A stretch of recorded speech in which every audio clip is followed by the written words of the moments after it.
mi? Anam derin evi qeliya ser serêj me ra çêke. Nanê tîrî evê ava dîne. Qeliye de navrake, sotê şir, navrake û devê miyar qer jî bide ser. Bu Qur'az birçî bûm Mustafa ez ê bişkînim.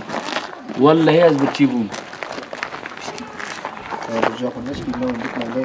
No vallahi ez ê bişkînim.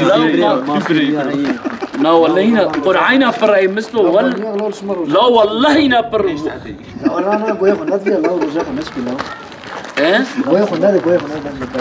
La saat hina pirma.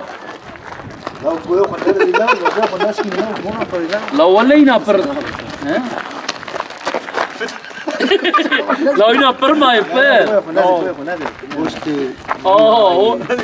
Birême şerjê kirin ser serê biraştine. Lav nanê ser tîrê ra لا بس لا والله هي زي بشكينا لا والله زي لا والله زي بشكينا لا والله زي بشكينا.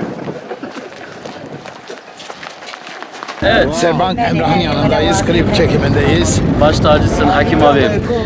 Sınar Sozlar Mamoste'nin Lele Daye şarkısını seslendirdik. Ben Serbank Emrah olaraktan Şirin Argeş arkadaşımız ve Mustafa Baran arkadaşımızla beraber güzel bir düet yaptık. Ve bütün halkımıza Lele Daye şarkısını bir daha yeniden güncelledik. İnşallah beğenirsiniz.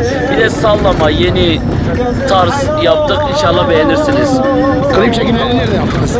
Klip çekimleri full Karaşdağ bölgesinde. Evet.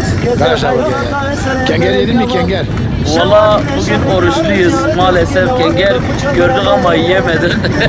Hayırlı iftarlar diyelim. Klibin de hayırlı uğurlu olsun. Teşekkür ederim. En güzel yerlere gelmen dileğiyle diyoruz. Allah razı olsun. Teşekkür ediyorum. Değerli klip yönetmenimiz Hakim Aydın. Eyvallah. Baş tacısın Hakim abi. Eyvallah.